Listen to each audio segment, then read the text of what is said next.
This is why it's called random wrenching. Gotta work on my own stuff. I don't like working on my own stuff.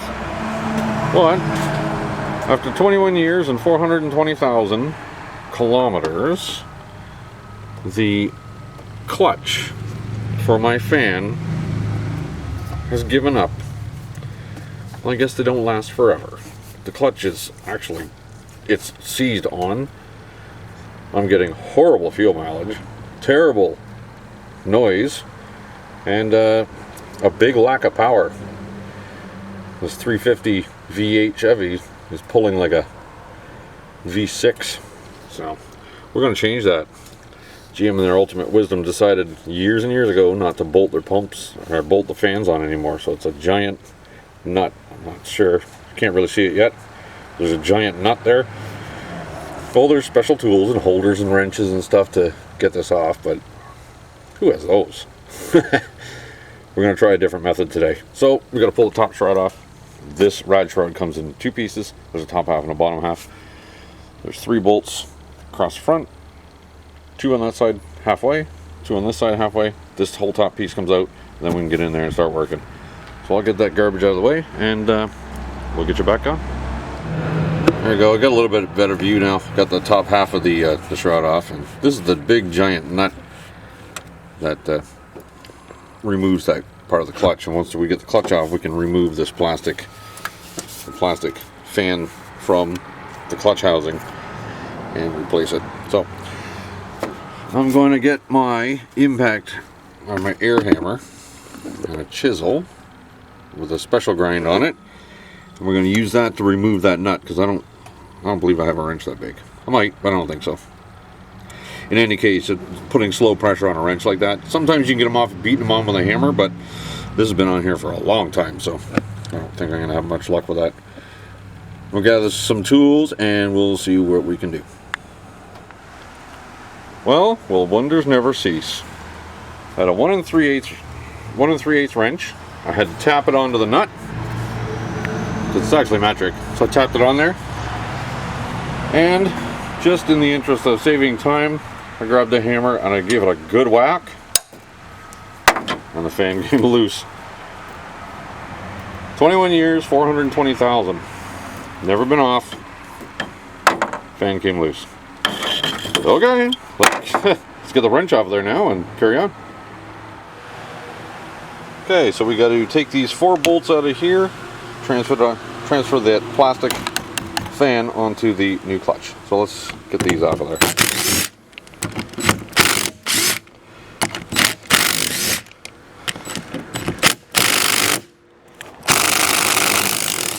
Always got to be one.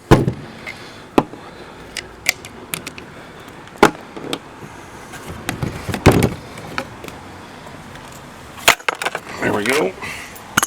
Old clutch is junk.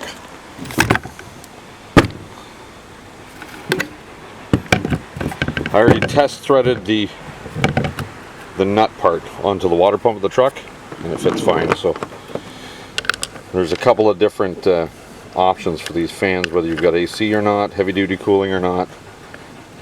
This truck has heavy duty something, because it's a 1500, but it's got a 2500 axle on the back, so it's heavy duty.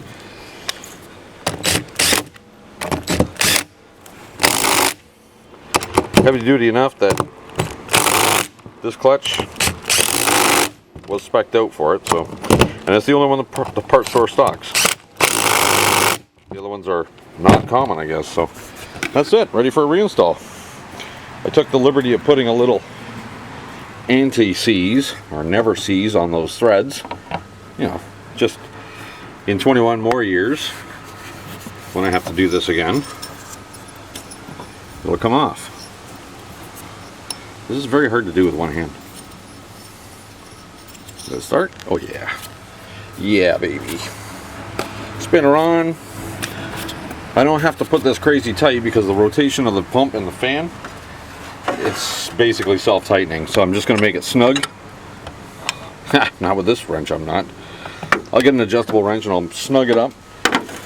Just so it doesn't rattle loose in the first couple of starts after everything's got together. But This one's already turning. The other one was locked up, so let me get a adjustable wrench, snug it up, and we'll get the top shroud back on. Anti-seize is your friend when it comes to stuff like this, especially if you drive old junk like me. These little fine thread body bolts up on the top three, they're not bad. They thread into welded nuts that are attached permanently, but down in here you can see that there's it's a slide nut. It's a little sheet metal piece with a nut underneath that holds it, and these seize terribly.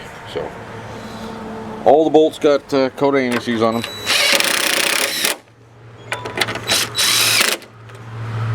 Come on, there we go. Don't have to be stupid tight. They're just little bolts. Got an extension on there, one-handed. Actually, I think this is probably the first non-mower or non-small engine thing I've done in a while on camera. Just snug. Try and get you views as I'm going here.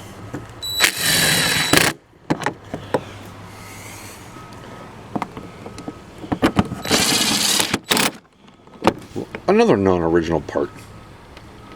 Changed that about 10,000 kilometers ago. Disappointing. Funny story, I was laying underneath this truck about 11 o'clock last night at a gas station putting a starter on it. The original starter gave up finally, so I happened to have one in stock of another Chevy truck that I had stripped out, and there I was changing the starter last night. Let's get this off to the side. Some tools. Look at that. I didn't even get to my coffee. Hang on, that's important.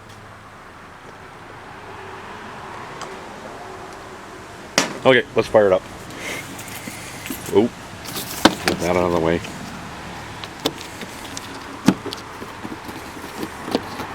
And make sure all your pieces are where they need to go. Okay. Let's see if it sounds like a screaming airplane.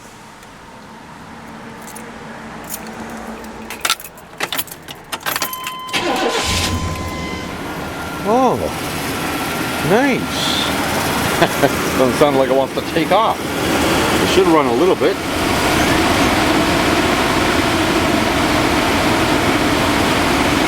That's a lot better than it was. It's usually a bit of a break-in on them anyway, so take it out for a boot, get the clutch fluid working through it, and that should definitely help mileage and power. Hey guys, thanks for joining me on this quick one. It's nice to do something different for a change, other than mowers and tractors, but we'll find something interesting to do. Thanks for joining me. Please click on the like button.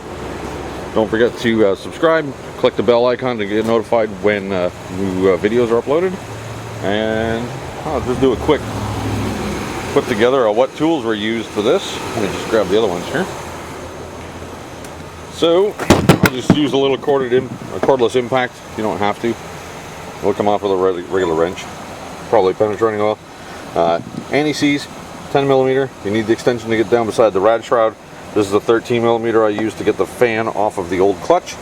Some type of beading device. That's the wrench I hammered onto the nut to get it off. And all I did was I snugged it up with channel locks because I didn't have an adjustable wrench big enough to go around that big nut. So I snugged it up nice and tight with the channel locks, and firing up the engine and running it is going to tighten it as it goes. So thanks again guys, till the next one, take care, and we'll see you later.